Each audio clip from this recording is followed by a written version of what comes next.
Bonjour tout le monde, bienvenue à Génération Z, l'émission où on s'exprime sur différents sujets à chaque semaine. Et aujourd'hui, on parle d'un sujet un peu moins drôle, la violence. On a la chance d'en parler avec Gaétan, qui est de retour avec nous. On est tellement contents de t'avoir. Merci d'être avec nous, Gaétan. C'est toujours un plaisir, Laurence. Et on a nos panélistes. Bon, on a deux fidèles panélistes. On a une couple qui sont partis, mais on a Sadrac et on a Simon. Merci d'être avec nous. Ça va, les gars? Ça va bien, oui. Je suis chanceuse, j'ai que des gars avec moi aujourd'hui. Ben oui. Vraiment, ça va être super intéressant d'avoir vos opinions là-dessus. On parle de violence. D'un, on voudrait savoir, en fait, d'où provient la violence, parce que pour comprendre cette violence-là, il faut peut-être savoir d'où elle provient. Toi, Gaétan, tu penses que ça provient de où, cette violence-là? Pour faire simple, ça vient de notre façon de voir les choses. Donc, c'est un désir. Le désir, je veux combler mon désir. Lorsque mon désir n'est pas comblé, ben je vais tomber dans une frustration. Cette frustration-là va m'emmener à avoir des idées qui vont m'emmener à la colère. Cette colère-là va arriver à la violence. Donc, c'est aussi simple que ça. Juste un exemple, peut-être, pour les téléspectateurs qui nous regardent. Exemple, moi, je voudrais que quand j'arrive à la maison, que mon souper soit prêt, parce que ma femme, elle travaille pas, elle est à la maison, elle s'occupe des enfants, mais moi, je travaille fort, je devrais arriver à la maison. Donc, mon désir, c'est que j'arrive à la maison, que je peux relaxer pour pouvoir avoir un bon lunch super chaud pour que je puisse arriver puis me décompresser et j'arrive à la maison, mon souper n'est pas prêt. Donc, qu'est-ce que ça va faire? Mon désir n'est pas comblé, je vais entretenir, elle aurait dû faire ci, ma colère va augmenter et ça peut partir de là. Définitivement. Donc, c'est vraiment de notre façon de voir la situation. Ça, c'est la partie la plus simple à comprendre. Ça peut être un peu plus complexe. Après ça peut être plus complexe, oui. Sadrac, toi, tu penses que cette violence-là, elle provient de où? Moi, je pense que ça vient de l'impulsivité. Quand que quelqu'un ne sait pas comment exprimer par les mots, tout simplement, ce qu'il veut exprimer, bien, il va tout simplement utiliser son corps, ou même des fois, pas juste la violence physique, mais la violence psychologique. Lorsque tu sais pas comment communiquer quelque chose, mais tu penses que... Et c'est profond, c'est profond, c'est vraiment, c'est une réaction pour certaines personnes. Donc, ça provient de quelque part dans ton cerveau ou à l'intérieur de toi, où est-ce que ton désir n'a pas été comblé, justement, et tu penses recourir à la violence pour combler ce désir-là. Oui. Donc, c'est assez complexe parce que l'être humain peut être violent. L'être humain peut être violent. Que si on regarde même je pense, dans toute l'histoire quasiment de l'humanité, là, sans faire un gros discours là-dessus, l'être humain a toujours été violent. Toujours. On a toujours eu de la violence. Tout le temps pour essayer de combler un désir. Ouais. Et qui n'est pas comblé, en plus. Moi, je pense que la violence, c'est une façon pour les gens de s'exprimer parce qu'ils n'ont pas d'autre façon de le faire. Par exemple, si tu vis dans une famille qui est violente, où est-ce que tes parents ou ton père a été violent avec ta mère, puis il a toujours utilisé cette violence-là, que ce soit verbale, physique, n'importe quelle façon. Je pense que c'est sûr que toi, si c'est sur le seul modèle que tu as eu dans ta vie, que ton père est violent avec ta mère, bien, je pense que tu vas être violent plus tard avec ta mère. Je suis pas mal sûr qu'il y a des exceptions, mais c'est sûr que ça peut avoir une grande influence. C'est sûr que si tu as une famille qui est violente, tu as beaucoup plus de chances d'être violent. Bien, c'est ça, ce que ça m'amène aussi à dire, même si tu as un exemple de parents qui sont violents entre eux, mais dans le sens inverse, si les parents ont été violents avec l'enfant, est-ce que ça aussi, ça peut causer des comportements beaucoup plus violents que quelqu'un avec une belle enfance? Il y a plein d'incidences. Donc, c'est sûr que les parents, c'est des modèles. Mais il n'y a pas juste les parents qui sont des modèles. La TV, ça peut devenir un modèle. Les films, ça peut devenir un modèle. La radio, maintenant, l'Internet s'est rempli. Les jeux vidéo, ça peut devenir des sources de modèles. Donc, lorsque je parlais de désir, bien, c'est sûr et certain, lorsqu'on parle de violence conjugale, si c'est l'homme envers la femme, bien, c'est de créer la supériorité. Je suis l'homme, je suis le supérieur à toi, donc écrase-toi puis suis-moi. Puis on voit ça souvent à l'école aussi. Donc on va regarder celui qui est moins costaud, puis on va l'intimider pour pouvoir montrer notre supériorité encore. Donc c'est un ensemble de beaucoup de choses. Et les guerres, c'est encore ça. C'est encore, je veux avoir plus de parties à moi, plus de terrain à moi, donc je vais faire une guerre pour pouvoir, donc encore la violence pour aller chercher des gains. Donc un désir. Si on va surtout cibler dans la violence chez les jeunes, ça va... De la manière que je l'ai vu en grandissant aussi, ça va surtout avec l'environnement. Lorsque tu vois du monde dans ton école se chamailler ou tout simplement il y a un conflit qui se règle, ben moi j'allais à une école où est-ce qu'il y avait beaucoup de violence. Puis ça se réglait, des fois il y avait des conflits qui se réglaient, bon c'était à telle heure après le cours, ben on se rejoint dehors puis on va régler ça. Donc quand que tu vois ce genre de choses-là, et surtout lorsqu'on est jeune, ton identité elle n'a pas fini d'être bâtie, tu penses que c'est comme ça que les choses se règlent. Tu penses que c'est par l'entremise de la violence que ton conflit avec telle ou telle personne va se régler. Et ça devient psychologique, ça devient profond aussi parce que ça s'impose de manière culturelle. La violence, littéralement, ça peut devenir culturel. Dans un quartier où est-ce qu'il y a beaucoup un quartier qui est chaud, où est-ce qu'il y a beaucoup de violence, pas nécessairement... il y a pire aussi, là. On s'entend, on est au Québec, on n'est pas au Mexique, dans des places où c'est plus violent, mais n'empêche que lorsque tu es conditionné dans un environnement où est-ce qu'il y a de la violence et c'est normal, bien, tu deviens un produit littéralement de ce qui t'entoure. Parce que si je continue dans le même sens, c'est que si tu regardes les gens qui sont violents vers d'autres personnes, les gens qui sont violents vont avoir beaucoup de jeunes qui vont se rattacher à lui parce que ça devient un modèle. Hey, moi, j'aimerais ça être comme lui, il a de l'air d'être respecté. Ouais. Et là, lui-même, le jeune va essayer de créer sa propre violence pour aller être respecté, lui aussi. La personne va le voir comme modèle parce qu'il sent qu'il est supérieur, par exemple, physiquement ou socialement. Puis il va s'attacher à ça, puis il va le prendre comme modèle, puis il va changer, il va essayer d'être violent lui aussi pour gagner cette supériorité. Est-ce que ça pourrait peut-être avoir l'effet contraire aussi de quelqu'un qui voit de la violence, puis qui en a peur, puis qui veut absolument éviter ça à tout prix en grandissant? Est-ce que ça pourrait avoir cet effet contraire-là? Oui, ben oui. La personne peut dire « Non, moi, c'est pas ça que je veux », mais si on regarde toute cette situation-là, la violence est basée sur un sentiment intérieur bien profond. C'est la valeur que j'entretiens, que je veux garder cette valeur-là. Ouais. Donc, c'est sûr que dès que la colère arrive, bien, c'est cette valeur-là qu'on veut protéger.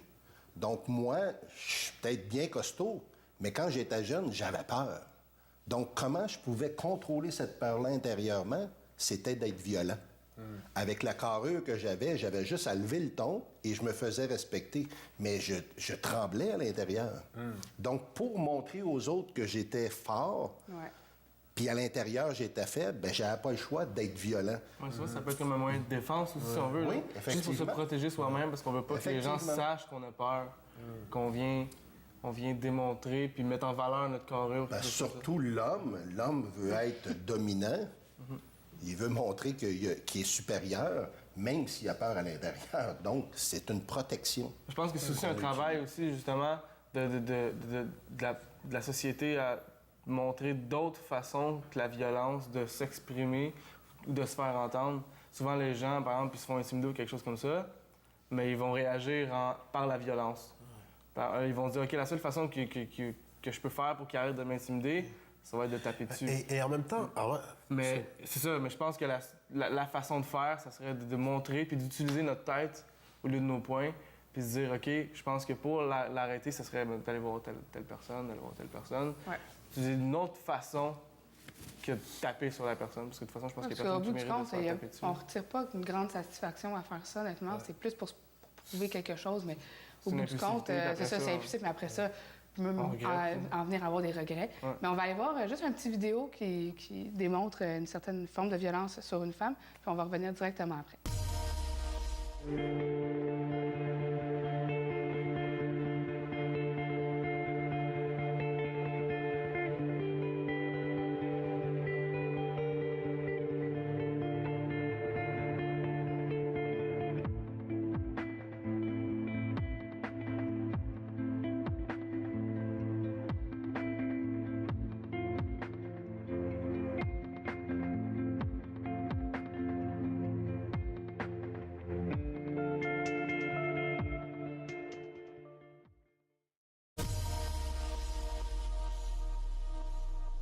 On parlait de ce qui causait des actes violents de la part d'un enfant ou d'un adulte.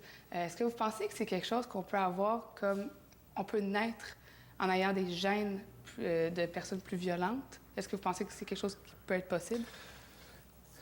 J'irais pas jusqu'à dire ça, mais l'enfant, lorsqu'il grandit dans le ventre, reçoit des ondes à l'extérieur. Donc, si on met de la musique, l'enfant, ça risque de le calmer. Puis lorsqu'il va naître, on va remettre la même musique qui risque de se calmer.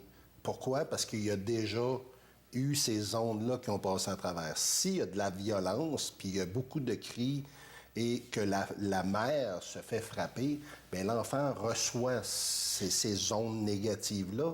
Et d'après moi, qu'il va naître, risque de essayer de reproduire ces ondes-là parce que c'est ça qu'il a vécu à l'intérieur. Mais Ouais, moi, je suis pas sûr. Je pense que l'être humain se bâtit vraiment sur tout ce qui est influence à partir du moment où est-ce qu'il y a quelque chose, en fait. Là. C'est peut-être pas nécessairement dans la naissance. Ben, oui, à la naissance, un enfant qui est violent, ça va souvent avec des carences ou tout simplement l'environnement familial, comme on disait tantôt. Mais aussi, ça va surtout avec l'influence à travers la musique. La musique, les jeux vidéo, les films qu'on regarde, c'est un médium qui est tellement puissant. Donc, tout simplement, tu peux pas nécessairement être une personne violente, mais à cause de la musique que tu écoutes, à cause des films que tu regardes, des idoles que tu as, ça peut t'amener à devenir une personne violente juste à cause de ce que tu consommes. Donc, on est des éponges vivantes, littéralement. Ce qu'on consomme, on devient. Je pense que si on t'a jamais montré à être violent, on t'a toujours montré à t'exprimer par la parole, puis à expliquer. Au lieu de frapper, je pense que ça va donner un automatisme. Au lieu de frapper, bien, tu vas parler puis tu vas utiliser d'autres moyens. Ouais. Et en même temps, il y a des situations où est-ce que ça peut ne pas nécessairement être facile. Exemple, le jeune qui se fait intimider puis qui se fait prendre son lunch puis qui se fait jeter sur les casiers à chaque jour, à un moment donné, il va craquer. Il va craquer. Tu vas craquer, là. Et c'est là qu'on se pose la question, jusqu'à quelle limite on peut accepter de se faire violenter sans avoir à prendre recours à quelque chose. Que ce soit nécessairement juste maîtriser la personne. Moi, personnellement, là, je me dis, me faire pousser à chaque jour, je ne l'ai pas vécu, mais me faire pousser à chaque jour par quelqu'un à mon école, me connaissant, j'aurais pété les plombs. Ben, tu vas agir parce que tu es tellement dans le désespoir un peu, tu sais plus quoi faire. Encore là, moi, je fais du judo, puis on nous enseigne la maîtrise de soi. Parce qu'en tant que judoka, on est conscient de notre force, si on veut, parce qu'on sait qu'on est capable de maîtriser la personne puis de faire ce qu'on veut avec, mais on nous enseigne aussi la maîtrise de soi. Donc, le fait que je me connais en tant que personne puis que j'acquiert une certaine confiance en moi, je serais pas poussé à violenter quelqu'un. Parce que je le sais, qu'est-ce que je suis capable de faire, puis je me connais en tant que personne, fait que je ferai jamais une projection à quelqu'un, puis jamais je vais lui casser le cou parce que je me suis fait enseigner la maîtrise de moi. C'est super important, puis on devrait pratiquement l'enseigner à tout le monde. C'est ça qu'on devrait voir dans les écoles, d'avoir plus de gens qui vont aider les jeunes à gérer leurs émotions. Moi, c'est comme ça que je suis arrivé, là. Lorsque je me suis séparé avec la mère de mon garçon, elle me dit, Gaétan, t'as tellement des couteaux dans les yeux. Elle dit, un jour, elle dit, je sais pas qu'est-ce que tu vas faire. Et c'est comme ça que je suis arrivé en thérapie pour aller voir, pour essayer d'aller gérer cette colère-là que j'avais à l'intérieur de moi. Puis depuis ce temps-là, wow, c'est bien plus facile là, de commencer. Lorsqu'il arrive que j'ai un désir qui n'est pas comblé, bien, si la colère monte, je peux la gérer tout de suite pour pouvoir l'arrêter. Et c'est ça qu'on aurait avantage à mettre dans les écoles. Pour appuyer un peu ce qu'on dit, je suis allée chercher quelques statistiques. OK, c'est le temps des statistiques. Oui, roulement de tambour. C'est une statistique qui a été faite par la Fédération des maisons d'hébergement pour femmes. Parce qu'on sait quand on parle beaucoup de violence, on parle surtout de la violence pour les femmes ou les enfants. Au Canada, selon les données policières pour l'année 2011, les victimes de violences familiales étaient majoritairement du sexe féminin, donc de 69 %. Wow. Quand même très élevé. La violence faite aux femmes coûte au moins 4,2 milliards de dollars à la société canadienne en services sociaux, en formation, en justice pénale, en travail, en emploi, en santé et en frais médicaux. C'est une étude qui a été faite en 1995 quand même. Donc, tu sais, on s'entend que ça doit avoir augmenté avec les années. J'ai Institut national de santé publique du Québec qui a sorti des statistiques aussi. Une proportion similaire de Canadiennes, 6,4 et de Canadiens, 6 déclarent avoir été victimes de violences physiques ou sexuelles infligées par un partenaire actuel ou ancien entre 2004 et 2009. Les femmes rapportent cependant une violence plus grave et plus souvent répétitive. En 2013, les femmes représentaient environ 80 des victimes de crimes de violence conjugale rapportés à la police au Canada comme au Québec. Et pour finir, au Québec, en 2013, près de 4 victimes sur 10 de violences conjugales rapportées à la police étaient âgées de 18 à 29 ans, ce qui est quand même très jeune. Et tu dis Vos bien réactions? rapporter. Rapporté, exactement. On jase, on en pense quoi de ces statistiques? Est-ce que ça vous surprend, de un? Moi, je trouve que les statistiques sont très bas. Très bas. Pourquoi? Parce que les gens, surtout les femmes, ne savent pas c'est quoi de la violence. Soit ils sont même pas conscients Et de la ils violence. croient que c'est tout à fait habituel que le chum la prenne par le bras puis dit « Hey, calme-toi » ou « Fais ci, fais ça », de le tasser sur le bord du mur. Je vois ça à toutes les semaines dans mon bureau, des femmes qui, lorsqu'ils me parlent de leur relation, reçoivent des gestes comme ça, puis je leur dis, ça, c'est de la violence, ça. Ah, ben non, Gaétan, c'est pas de la... Ben oui, c'est de la violence. Ils m'aiment, tu sais, ils me Ils font m'aiment mal. tellement. Ils s'imposent physiquement. puis- C'est qu'est-ce qui arrive, c'est que c'est comme un genre de cycle, puis la femme rentre dans ce cycle-là, puis croit à ce cycle-là.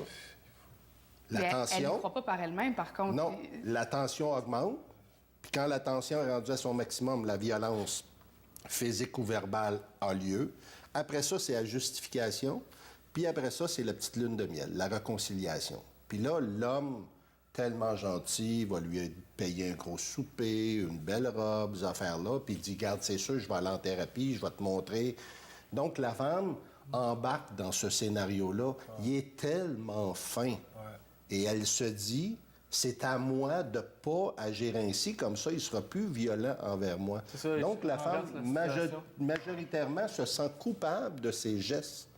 Et là, si on parle, puis que les gens nous écoutent, si vous marchez sur des œufs dans votre relation, c'est qu'il y a de la violence conjugale. Gardez vos commentaires. On va juste aller faire un petit vox pop. On est allé faire un vox pop à l'école, dans un cégep, pour des étudiants qui savoir, eux autres, qu'est-ce qu'ils en pensent de cette violence-là.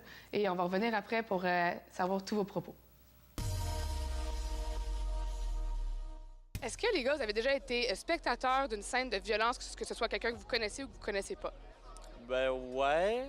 Mais c'est plus à la sortie d'un bar. Il y avait quelqu'un, en fait, tout le long de la soirée, il envoyait promener tout le monde, dont moi et un autre de mes amis qui était roux. Genre, il nous insultait parce qu'on était roux. Fait que déjà là, ben tu sais, nous autres, on voulait juste pas l'approcher. Fait que là, Mané s'est juste fait sauter dessus par 3 gars dans plein milieu de la rue. Il s'est fait taper avec des coups de pied et tout. T'sais, c'est sûr, sur le coup, t'es comme bien fait pour toi en quelque sorte, mais d'un autre côté, personne ne mérite de se faire frapper en plein milieu, genre du boulevard. Juste. T'sais, personne ne mérite d'avoir de la violence. Je reviens à vous, je vous ai pas oublié. Je veux savoir vos commentaires sur les statistiques que je vous ai dit précédemment.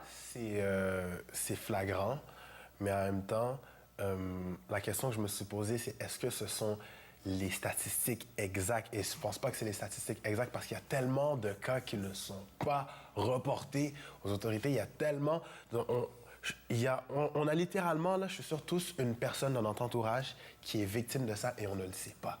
Parce que c'est quelque chose qui est caché. On cherche toujours à cacher les choses. Puis ce qui se passe à la maison, on garde ça à la maison. Même Puis les non, femmes non, ont t'en parles pas. honte de ça aussi souvent. Ouais. Ben, sincèrement, je suis une femme, fait que je peux peut-être plus parler à ce niveau-là. Je peux comprendre que c'est un peu...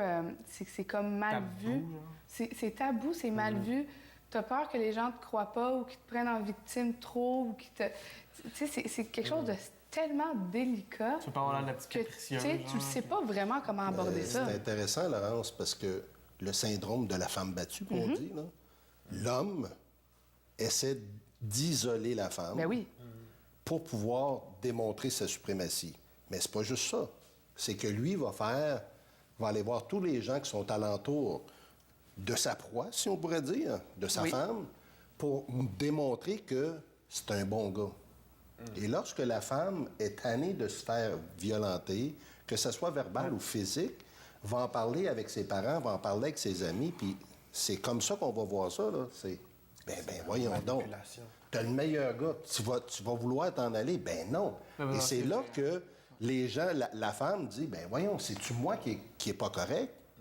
Et là, on continue à augmenter la culpabilité chez la femme. C'est fou, hein? C'est un gros cercle vicieux. Là. C'est grave. Mais c'est comme ça, Laurence. C'est comme ça qu'on voit ça. Oui, non, je suis super d'accord avec toi, mais je trouve ça fou à quel point une situation s'inverse complètement les rôles. Celle qui est la victime, et finalement, se questionne sur elle et se dit que c'est peut-être elle, justement, qui cause tout ça, mais dans le fond, ça ne part pas d'elle. La suprématie, la femme est au foyer, puis l'homme, c'est lui qui gérait le côté, le toit, la maison, le manger, faire des enfants. Et l'homme, c'est lui qui était le pourvoyeur de la maison. Maintenant, c'est plus ça. Là. Non, la femme est partie. Je comprends pourquoi c'est encore là, parce que ça n'a plus sa place du tout. Parce que maintenant, on sait très bien que maintenant, les familles ne pourront pas arriver quasiment à un salaire. En tout cas, non, ça se peut, mais c'est rare qu'on voit maintenant que la mère reste à la maison. Ça l'arrive, mais c'est vraiment rare. Puis je trouve que ça n'avait pas sa place, mais ça n'a pas sa place encore. Parce que, je veux dire, il n'y a pas un plus important, là, je veux dire... Mais moi, si je le mets en image, c'est qu'il y a des hommes qui ont embarqué dans le train du changement, puis il y en a d'autres qui n'ont pas voulu embarquer. Ils sont restés... Et ceux qui n'ont pas voulu embarquer ont resté avec l'ancienne mentalité que je suis le pourvoyeur. Mais il y a aussi des femmes qui sont restées comme ça. Hein? Il y a aussi des femmes qui trouvent ça normal. Là. Il y a des hommes qui sont violentés. Ouais. Moi, je pense que surtout dans la relation homme-femme, c'est important de comprendre son rôle. Oui. C'est quoi ton rôle dans la relation? Est-ce que tu es celui... Oui, il y en a un qui va... Veux pas, il y en a un qui va plus dicter que l'autre. On est des êtres humains. Mais à un moment donné, ton rôle, est-ce que tu le prends autant au sérieux? Ta femme peut t'amener conseil. Ta femme, elle peut te donner un certain support dans ce que tu fais. Pourquoi l'homme... Moi, je parle aux hommes en ce moment. Pourquoi tu as besoin de sentir que tu dois toujours être en contrôle? Pourquoi tu as besoin de sentir que tu as besoin de contrôler la femme pour t'affirmer que tu es un homme, pour que tu es masculin? Non. Je pense que ça peut juste faire du bien des fois que la femme prenne le contrôle aussi. Là. Oui. Exactement. Oui. Tu peux être un homme. Moi, je vois les couples mariés. Je sais pas pourquoi, à chaque fois que je vois des couples mariés ou des gens qui sont en couple, ils disent toujours que c'est la femme qui contrôle. Est-ce que c'est vrai? Je sais pas encore. Mais pour une belle relation, là, c'est d'aller chercher les forces de chacun. Chacun s'occupe de ces choses où c'est sa force. Ouais. Puis je pense que ça devient simple, comme tu disais tantôt. Ça devient naturel. simple, une relation. Mais c'est lorsqu'on essaie d'avoir le dessus sur l'autre, de gagner sur l'autre. Il y a un aspect de domination. C'est ça. Donc, la communication vient qu'à s'éteindre parce qu'il y a toujours un gagnant puis il y a toujours un perdant. Donc, la personne qui perd tout le temps vient qu'à se tanner. Elle se sent inférieure, puis c'est sûr qu'elle va développer une frustration, comme on dit. Là, puis, ouais. Est-ce que vous pensez qu'on peut prévenir quelqu'un qui va commettre un acte de violence? Tu sais, des fois, on se dit, j'aurais pu faire quelque chose. Est-ce que vous pensez qu'il y a des signes qu'on devrait prendre en compte pour essayer peut-être d'atténuer un acte de violence ou peut-être de le dénoncer avant que ça arrive? C'est assez difficile. C'est difficile à dire. C'est assez difficile. je pense que c'est important de faire ressortir ce qui est caché. Parce que très souvent, les cas extrêmes, là, comme les tueurs fous qui vont sortir des armes à feu sur tout le monde, c'est très souvent, ce sont été des personnes qui ont été renfermées, qui ont été isolées. Puis c'est important si jamais on croise ou on a quelqu'un dans notre entourage qui vit des situations qui le cache, c'est important de faire parler la personne, de communiquer. Je pense que la communication, c'est tellement une arme puissante pour prévenir ce genre de situation-là. Puis on peut le voir aussi dans la société. Mettez des gens de couple ensemble, puis on va voir où il peut y avoir de la violence conjugale. Juste à écouter l'homme rabaisser sa femme devant des gens, l'humilier, de dire « ouais, mais elle est comme ça, elle c'est une ci, elle c'est une ça ». On peut déjà percevoir qu'il y a sûrement de la violence là. Puis de la prévenir, c'est d'essayer de jaser avec la femme, de voir comment que ça se passe. Parce qu'à moins que ça se passe publiquement, quelque chose comme ça, souvent c'est dans la famille, c'est caché dans la famille. Fait que c'est dur pour nous de faire quelque chose pour ça. Il faut absolument que quelqu'un en parle puis sort ça de la famille. Mais je pense, par exemple, que dès qu'on entend parler de quelque chose comme ça, je pense qu'il faut essayer de faire... Parce qu'en même temps, c'est dur, tu sais, on peut pas... pas Tu juger peux pas accuser le père de violence conjugale contre la femme. C'est elle qu'il faut qu'il accuse. Mais je pense que c'est juste de sensibiliser la femme par rapport à ça. Plus que la femme va être sensibilisée, plus les gens vont être sensibilisés parce qu'il n'y a pas autant d'hommes, mais il y a des hommes qui sont violentés là. Oui. Ah ouais, Au Québec, là. C'est pas physiquement, mais mentalement, en tout cas. Ben, il y en a qui sont physiques. Physique, oui. Il y en a qui C'est pas sont ma physiques. Mais on s'entend que ceux qui veulent avoir de l'aide, ils peuvent toujours, justement, il y a plein de ressources. Oui. Faut en parler. Si on voit un acte de violence, je ne sais pas si c'est quoi la meilleure façon de faire, mais c'est pas nécessairement d'intervenir, mais ça peut être d'intervenir directement ou faire appel à des spécialistes, comme toi, Gaëtan. Parce que dis-toi une chose, Laurence, peu importe que ce soit l'homme ou la femme qui se sent pris au piège dans la violence psychologique, verbale, peu importe, si vous vous sentez que vous ne pouvez pas dire quelque chose de peur de la réaction de l'autre, Se sortir de vous êtes dans la violence. Vous êtes dans la violence. Donc, parlez-en. Faites des appels. C'est plein de ressources qu'on peut aller. On peut aller en clinique privée, on peut aller sur le téléphone, parler avec telle aide pour pouvoir aller chercher une ressource. Parce qu'ils sont dans la violence. Moi, je pense que dès que tu parles, tu as déjà gagné 10 points à l'avance. Tu avances juste en parlant de ça. Peut-être que ça va prendre Parce du que temps. déjà, t'es sorti du pattern que la personne qui te violente, déjà, t'en es sorti de ça. Ouais. Juste le fait d'en parler, parce que la personne ne veut pas que tu en parles. Le fait que tu sortes ça et que tu en parles, je pense que c'est juste une façon de le contrer. Parce que la femme qui a été violentée ou l'homme viennent qu'à perdre leur identité. Ben, le message est passé. Parlez-en. Ça fait du bien à parler. Oui. Ça va vous aider à vous en sortir. Merci à mes panélistes, Simon Ça a été Sadrac un plaisir. et à Gaëtan, notre invité. C'est toujours le bienvenu. On aime ça quand tu viens nous voir. Viens nous voir Moi plus souvent. aussi, moi aussi. Viens nous voir plus souvent. Viens parler avec nous. Tu nous fais du bien, tu nous réconfortes. Et on se retrouve pour une prochaine émission de Génération Z. Bye tout le monde.